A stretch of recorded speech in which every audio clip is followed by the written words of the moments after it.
नमस्कार छात्रों, इसकी पहले की कक्षा में हमने टेक्स्ट प्री प्रोसेसिंग के बारे में पढ़ा। तो आपको अगर याद है तो टेक्स्ट प्री प्रोसेसिंग में जो हमने 3 चरण देखे थे, लेक्सिकल एनालिसिस और उसके बाद में आपका स्टेमिंग और स्टॉप वर्ड रिमूवल। तो इसमें स्टॉप वर्ड रिमूवल दूसरा चरण और स्टेमिंग तीसरा चरण था। तो स्टेमिंग के बारे में हम लोग आज विस्तार से पढ़ेंगे।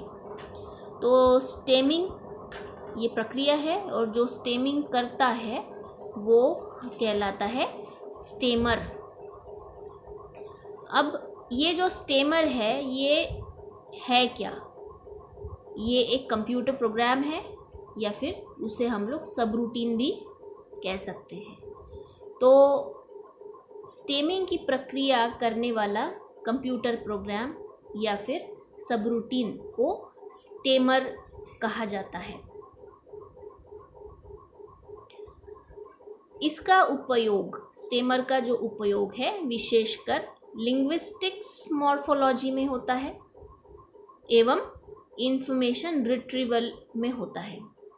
तो इसके उपयोग के बारे में भी हम लोग विस्तार से चर्चा करेंगे, पर आपको ये ध्यान रखना है कि इसका उपयोग लिंग्विस्टिक मॉर्फोलॉजी एवं इंफॉर्मेशन रिट्रीवल में खास तौर पे होता है। अब ये जो स्टेमर है वो करता क्या है? वो स्टेमिंग की प्रक्रिया तो करता है, पर हमें देखना है कि स्टेमिंग की प्रक्रिया में ये रिड्यूस करता है इन्फ्लेक्टेड वर्ड्स को। इन्फ्लेक्टेड वर्ड्स को वो रिड्यूस करता है उसके स्टेम फॉर्म में। तो कभी कभी एक ऐसा है कि इन्फ्लेक्टेड वर्ड्स में तो रिड्यूस करता है, पर कभी डिराइव्ड फॉर्म में भी वो रह सकता है। अब जैसे देखिए, यहाँ एक एग्जाम्पल आपको समझने के लिए दिया गया है। अगर शब्द है फिशिंग, फिश्ड और फिशर, ये तीनों शब्दों को अगर मैं रिड्यूस करती हूँ, उसके स्टेम में रिड्यूस करती हूँ, तो मुझे एक कॉमन शब्द मिलता है जो कि फिश है। देखिए, इसमें भी फिश, इसमें भी फिश, क्योंकि ये जो है इसको लगा हुआ है सफिक्स आईएनजी, तो फिशिंग हो गया। फिश ईडी सफिक्स लगा है तो फिश्ड हो गया, और ER सफिक्स लगा है तो फिशर हो गया। तो हमारा जो कॉमन वर्ड है या फिर स्टेम है या फिर हम लोग उसे बोलते हैं रूट, तो ये हमारा फिश है। तो स्टेमिंग प्रक्रिया में इन्फ्लेक्टेड शब्दों का या फिर इन्फ्लेक्टेड फॉर्म्स को रिड्यूस किया जाता है, उसको कम किया जाता है, जो कि हमें स्टेम वर्ड उसके द्वारा प्राप्त होता है और उसके द्वारा हमें, या फिर रूट वर्ड भी हम उसको बोल सकते हैं, रूट वर्ड प्राप्त होता है। तो यहाँ पर हमने स्टेमर के बारे में देखा कि क्या है। अब उसकी एप्लीकेशंस क्या है स्टेमर की? तो जैसे कि पहले ही बताया कि इंफॉर्मेशन रिट्रीवल में वो काम में आता है। तो आजकल देखिए, हम जब सर्च इंजन पे काम करते हैं, वेब सर्च इंजन्स कई तरीके के हैं, याहू के हैं, रेडिफ, माइक्रोसॉफ्ट का बिंग है। तो ये सारे के सारे इंफॉर्मेशन रिट्रीवल का ही तकनीक अपनाते हैं, और इस तकनीक में खासकर इस स्टेमर का उपयोग किया जाता है, वह जो कि कंप्यूटर प्रोग्राम है या फिर सब रूटीन है। उसके बाद में इसका उपयोग डोमेन एनालिसिस के लिए भी होता है। अब देखिए, डोमेन एनालिसिस में कुछ डोमेन ऐसे होते हैं कि उनकी वोकैबुलरीज फिक्स्ड होती है। मतलब जैसे मेडिकल डोमेन है, मेडिकल डोमेन की वोकैबुलरी उनकी एक अलग होती है। मान लीजिए कोई दूसरा डोमेन है, जैसे कि टूरिज़्म है, तो उसकी वोकैबुलरी अलग हो गई। अगर एग्रीकल्चर डोमेन है तो उसकी वोकैबुलरी अलग हो गई। तो यहाँ पर जब हम वोकैबुलरीज निकालना है तो हमें स्टेमिंग प्रक्रिया के द्वारा जो स्टेम प्राप्त होता है या फिर रूट वर्ड प्राप्त होता है, उस स्टेम की जितनी भी इंडेक्सेस बनती है, स्टेम का जितना भी एक डेटाबेस बन जाता है, तो उसके द्वारा हम लोग डोमेन एनालिसिस कर सकते कि ये जितने भी स्टेम हैं, ये स्टेम कौन से डोमेन को बिलोंग करते हैं या फिर कौन से डोमेन से है। तो डोमेन एनालिसिस में भी इस स्टेमर का उपयोग किया जाता है। अब तीसरा है कि कमर्शियल प्रोडक्ट्स में भी उसका उपयोग किया जाता है। देखिए, जैसे कि गूगल ने इसको 2003 में ही अपना लिया था, स्टेमिंग प्रक्रिया को 2003 में अपना लिया था। स्टेमर उन्होंने अपना डेवलप कर लिया था, और जब इन्होंने 2003 से ही स्टेमिंग का उपयोग करना शुरू किया, तो अगर अब आपको तो पता नहीं होगा, पर जब अगर हम लोग ये शब्द डालते थे फिश गूगल सर्च में, तो ये फ़िश के बारे में ही बताता था। पर 2003 से स्टेमर का उपयोग करने की वजह से फ़िशिंग भी उसमें शामिल है, फिस्ट भी शामिल है। तो ऐसे जो अलग अलग प्रकार के अलग फॉर्म्स हैं उस रूट वर्ड के, उस स्टेम के, वो सारे स्टेम के शब्दों को वो देता है। ये आप अभी भी कभी डाल के देखिए, वो एक्सपीरियंस कर सकते हैं आप। अभी तो काफ़ी आगे चल चुका है, वो सिमेंटिक नेट भी यूज़ करता है, तो इस वजह से फिश, फिशिंग, फिस्ट ये नाते हुए कभी कभी आप अब की बार अगर देखेंगे तो फिश टैंक भी आएगा, फिश टैंक भी आएगा, या फिर फिश जहाँ कहाँ मिलती है फिश लोकेशन भी आएगा। तो ये जो सिमेंटिक नेट का उपयोग ये आजकल कर रहे हैं, तो इसकी वजह से गूगल सर्च बहुत ही पावरफुल हो गया। पर अभी उन्होंने 2003 के बाद स्टेमर का उपयोग करना चालू किया है। तो ये ऐसे कई कमर्शियल प्रोडक्ट्स हैं जो कि स्टेमिंग का उपयोग करते हैं और अपना स्टेमर भी डेवलप करते हैं। तो ये 3 उसके अनुप्रयोग क्षेत्र हो गए। अब हम लोग आगे देखेंगे कि उसके अलग प्रकार के कितने एल्गोरिदम्स हैं, और उसके बारे में हम परिचय भी लेंगे। तो देखिए, यहाँ पर मैं स्टेमिंग एल्गोरिदम्स पे शुरुआत यहाँ से कर रही हूँ, स्टेमिंग एल्गोरिदम्स की। तो स्टेमिंग एल्गोरिदम्स सबसे जाना माना एल्गोरिदम है पहला पोर्टर एल्गोरिदम, जो कि 1980s में पोर्टर नाम के व्यक्ति ने बनाया। और इस पोर्टर एल्गोरिदम की खासियत ये थी कि सबसे जो उन्होंने एल्गोरिदम जो डेवलप किया, जो कि प्रक्रिया जो उन्होंने अपनाई थी, वो थी सफिक्स स्ट्रिपिंग की, सफिक्स स्ट्रिपिंग एल्गोरिदम की। तो ये सफिक्स स्ट्रिपिंग एल्गोरिदम अभी भी कई प्रकार के नए नए एल्गोरिदम्स जब स्टेमर के बनते हैं, तो उसके लिए यह सफिक्स स्ट्रिपिंग एल्गोरिदम अभी भी उपयोग में लाया जाता है।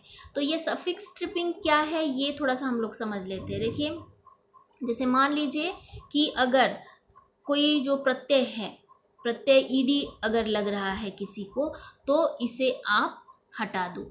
अगर आईएनजी है, मतलब उसके आखिरी में आईएनजी है, तो उसे हटा दो। तो ये सफिक्स को स्ट्रिप करता है। जैसे यहाँ पे अगर फिश्ड है तो ईडी को वो हटा देगा।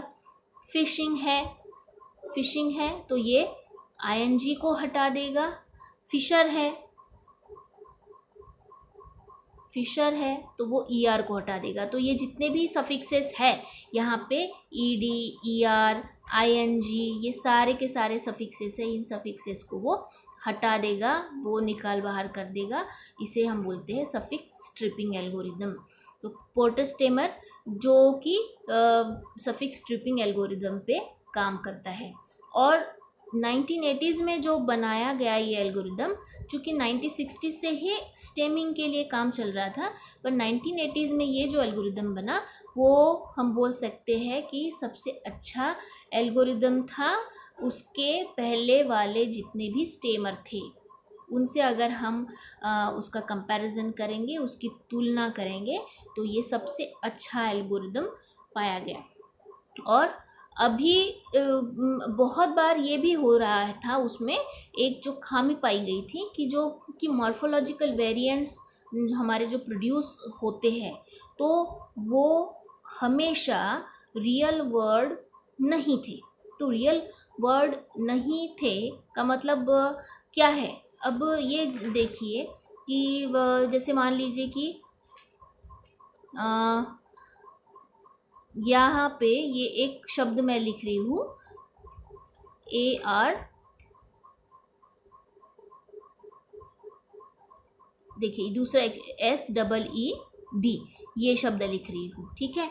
तो ये शब्द लिख रही हूँ, तो अगर सफिक्स स्ट्रिपिंग में उस एल्गोरिदम में इस शब्द को डाला जाता है, ये उस शब्द को डाला जा रहा है, तो उसको ED मिल रहा है, तो वो पक्का ये ED को सफिक्स मानकर उसको हटा देगा, ठीक है। तो बचा है हमारा ये जो वर्ड है ऐसी, तो इसका कोई भी रियल मीनिंग नहीं है इसका, जो कि ये मॉर्फोलॉजिकल वेरिएंट है, पर इसका रियल में कोई भी मीनिंग नहीं बनता है।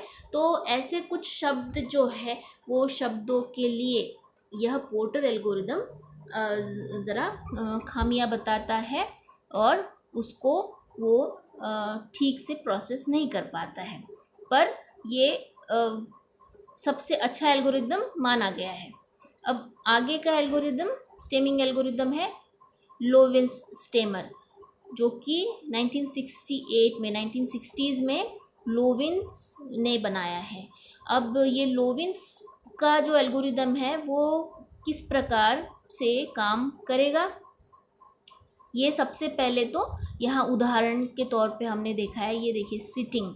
तो सबसे पहले लोविंस एल्गोरिदम, उसका जो लॉन्गेस्ट सफिक्स है, जैसे कि यहाँ पे देखिए ING लगा हुआ है, यहाँ ING लगा हुआ है, वो लॉन्गेस्ट सफिक्स को वो हटा देगा। लॉन्गेस्ट सफिक्स को हटाने के बाद में हमें क्या मिलेगा, SITT। ING हमने इसे ING को हटा दिया, अब SITT। अब जैसे उसको लॉन्गेस्ट सफिक्स के बाद में जो शब्द मिलता है, उस शब्दों को वो क्या करता है, वो जो वैलिड SITT को, जो कि वैलिड स्टेम है सिट, उसमें वो कन्वर्ट करता है। वैलिड स्टेम उसका है सिट, उस SITT को वो वैलिड स्टेम में, उपयुक्त स्टेम में वो कन्वर्ट कर देता है। तो ये है आपका लोविंस स्टेमर। पर बहुत बार ये जो एल्गोरिदम है, ये एल्गोरिदम में तो खामियां है, पर उसकी एक खासियत ये है कि काफ़ी फास्ट है, और इतना ही नहीं, जो कि इर्रेगुलर प्लूरल्स होते हैं, इर्रेगुलर प्लूरल्स को भी वो हैंडल कर सकता है। जैसे कि देखिए टूथ है तो टिथ, हम लोग टिथ, ये जो है ये सिंगुलर है, और टूथ प्लूरल है, तो टूथ को वो बराबर टिथ के फॉर्म में, मतलब टीथ उसका स्टेम हो गया, स्टेम के फॉर्म में वो हमें बताता है। तो ये है आपका लोविंस स्टेमर। अब आगे है डॉसन स्टेमर। डॉसन स्टेमर आपका लोविंस स्टेमर का ही एक्सटेंशन है, वो कई तरीके से आप बोल सकते हैं कि समान है लोविंस स्टेमर के।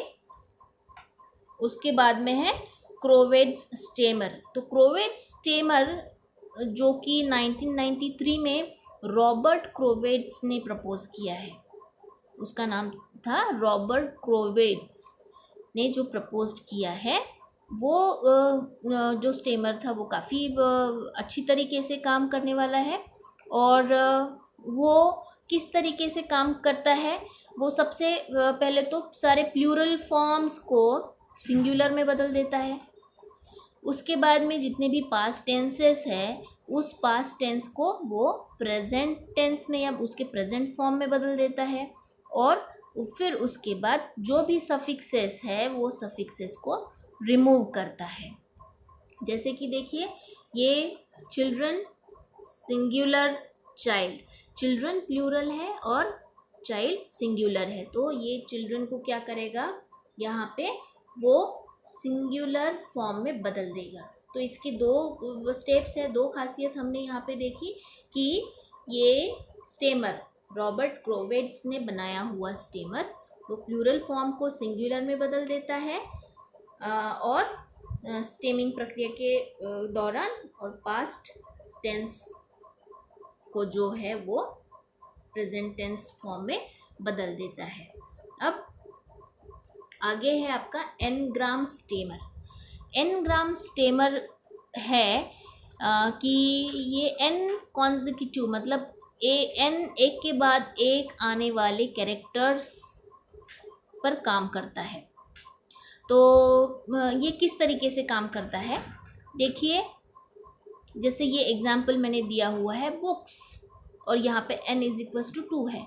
इसका मतलब है n इज इक्वस टू 2 का मतलब है ये, जैसे नाम है इसका एनग्राम स्टेमर, तो n इज इक्वस टू 2 होने से ये बन गया 2 ग्राम।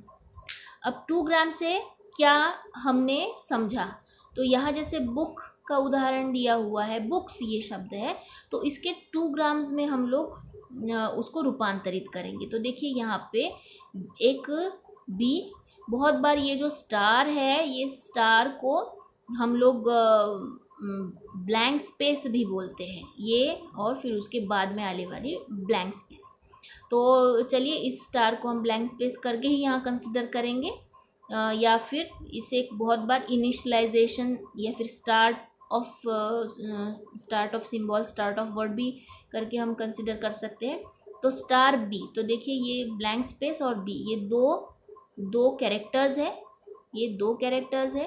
फिर उसके बाद में बी के बाद में ओ, ये बी ओ, ये 2 कैरेक्टर्स है। फिर ओ ओ, ये 2 है। फिर ओ के, ये भी 2 कैरेक्टर्स है। के एस, ये भी 2 कैरेक्टर्स है।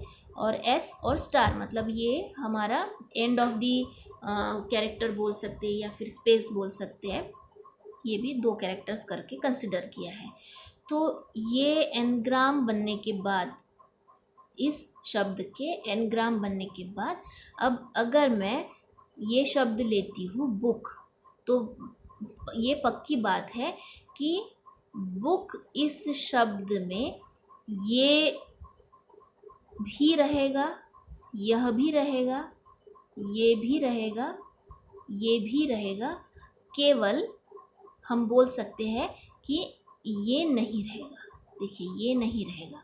तो हम यहाँ पर अगर कंपैरिजन करने के बाद हमें जो स्ट्रिंग नहीं मिलती है, उस स्ट्रिंग को हटा के हम लोग उसका रूट वर्ड या फिर स्टेम निकाल सकते हैं। देखिए यहाँ लिखा हुआ है कि वो स्ट्रिंग कंपैरिजन पे काम करता है, और साथ ही ये लैंग्वेज डिपेंडेंट भी है, लैंग्वेज डिपेंडेंट भी है, क्योंकि हिंदी के लिए अगर एनग्राम स्टेमर को काम करना है तो वो अलग तरीके से करेगा, और अगर और किसी चाइनीज़ लैंग्वेज के लिए काम करना है तो वो अलग तरीके से करेगा। तो चूँकि अंग्रेज़ी के जो एनग्राम के एग्जांपल्स हैं वो पब्लिश्ड है, तो इस वजह से मैंने यहाँ पे यह एग्जांपल दिया हुआ है।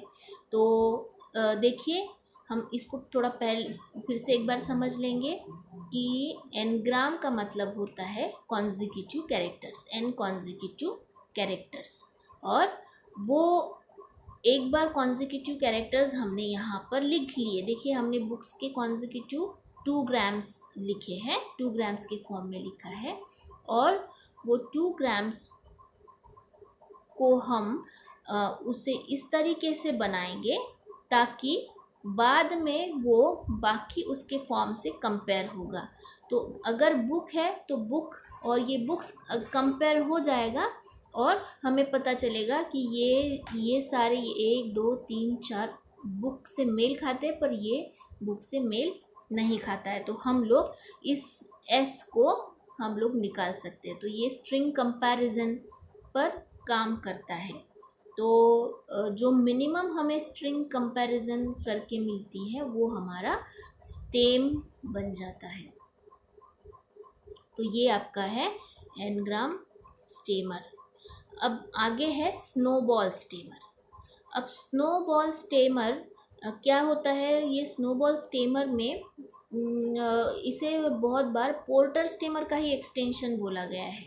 अब पोर्टर स्टेमर का जो भी काम है, या फिर जैसे वो वर्ड सफिक्स स्ट्रिपिंग एल्गोरिदम पे काम करता है, तो इसी तरीके का कुछ यहाँ पे भी है। पर एक सबसे इम्पॉर्टेंट जो हम तुलना उसकी कर सकते हैं कि ये मल्टीलिंगुअल स्टेमर है, मतलब ये इंग्लिश ही नहीं बल्कि कई भाषाओं को सपोर्ट करता है। पर पोर्टर स्टेमर केवल और केवल इंग्लिश के लिए बनाया हुआ स्टेमर है, ये आपको ध्यान में रखना है। अब ये स्टेमर जो आपका स्नोबॉल स्टेमर है, वो स्नोबॉल स्टेमर स्नोबॉल नाम की एक प्रोग्रामिंग लैंग्वेज है, उस पे आधारित है, इसीलिए उसका नाम स्नोबॉल रखा गया, स्नोबॉल स्टेमर। और उसकी कंप्यूटेशनल स्पीड सबसे अच्छी है, ज़्यादा है बोल सकते हैं, जब हम उसको पोर्टर स्टेमर के साथ में अगर उसकी तुलना करते हैं तो उस तुलना के आधार पर उसकी कंप्यूटेशनल स्पीड काफ़ी अच्छी है, ज़्यादा है, ये हम लोग बोल सकते हैं। तो ये है आपका स्नोबॉल स्टेमर। उसके बाद में लैनकास्टर स्टेमर, लैनकास्टर यूनिवर्सिटी में बनाया गया स्टेमर, जिसका नाम है लैनकास्टर स्टेमर। ये डायनामिक नेचर का है, पर जब स्मॉल शब्द होते हैं या छोटे छोटे वर्ड्स होते, छोटे शब्द होते हैं, उन शब्दों को स्टेम में परिवर्तित करते वक्त ये हमेशा कंफ्यूजन में आ जाता है, ये हमेशा द्विधा में आ जाता है।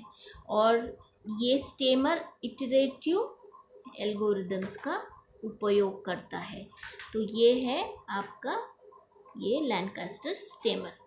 तो हमने अभी तक जितने भी स्टेमर्स देखे, ये देखिए हमने यहाँ पर लैनकास्टर स्टेमर देखा है, स्नोबॉल है जो कि मल्टीलिंगुअल स्टेमर है, काफ़ी भाषाओं को सपोर्ट करता है, ngram, Dawson and Krovetz stemmer, Lovins stemmer और पोर्टर स्टेमर। अब इतने सारे स्टेमर्स हमने देखे, तो हम लोग स्टेमिंग किस प्रकार से होती है इसका हम लोग उदाहरण एक देख लेते हैं ताकि आपको समझ में आ जाए।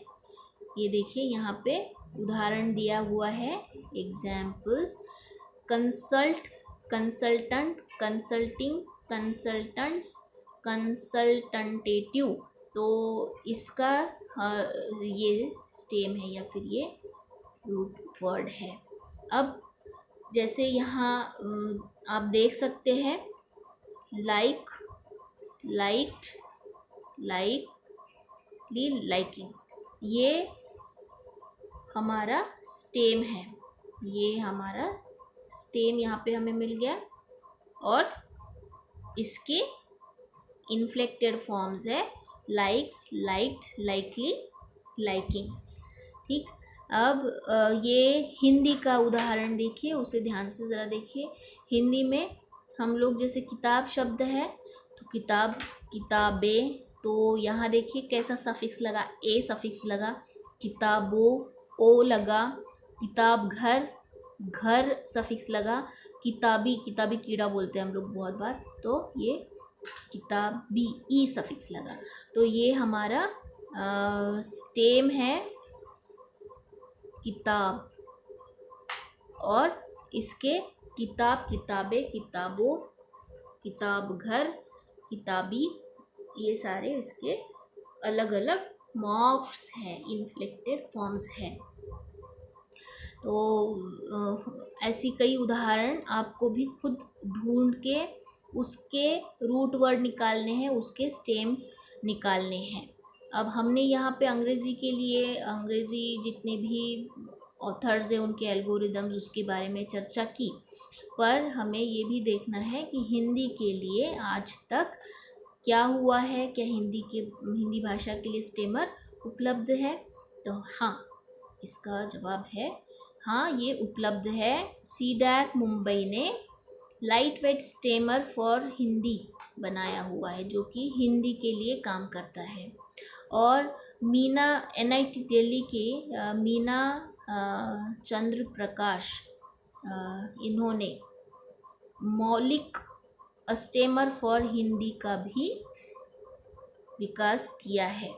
तो ये स्टेमर्स है, और ऐसे कई छोटे मोटे स्टेमर्स हिंदी के लिए, मराठी के लिए, मलयालम भाषा के लिए, बनाए गए हैं, पर अभी भी जिस तरीके से एक यूनिवर्सल फॉर्म में जिस तरीके से उसको बनना है भारतीय भाषाओं के लिए, अभी भी वो काम जारी है। तो ये हमने स्टेमर के बारे में जाना, तो हम लोग थोड़ा उसको एक स्वाध्याय के रूप में किस तरीके से कर सकते हैं देखिए कि हम स्टेमर की व्याख्या कर सकते हैं। अब उसके उपयोग के बारे में बता सकते हैं, उसके विविध एल्गोरिदम्स के बारे में और उन एल्गोरिदम्स की क्या विशेषताएं हैं उसके बारे में बता सकते हैं। सफिक्स स्ट्रिपिंग को उदाहरण के द्वारा समझा सकते हैं। और इस स्टेमिंग प्रक्रिया में कई उदाहरण अगर दिए जाते हैं, तो कई शब्द दिए जाते हैं, तो उन शब्दों का हम लोग स्टेम निकाल सकते हैं, उन शब्दों का हम लोग रूट वर्ड निकाल सकते हैं। या फिर अगर आपको मान लीजिए कि रूट वर्ड दिया गया है, तो उस रूट वर्ड से कितने स्टेम्स, कितने मॉर्फ्स बन सकते हैं, कितने उसके इन्फ्लेक्टेड फॉर्म्स बन सकते हैं, ये भी हम लोग निकाल सकते हैं। तो आज के इस कक्षा में हमने स्टेमर और स्टेमिंग प्रक्रिया के बारे में विस्तार से पढ़ा, और आगे की कक्षा में हम लोग उससे आगे के पाठ को पढ़ेंगे। नमस्कार।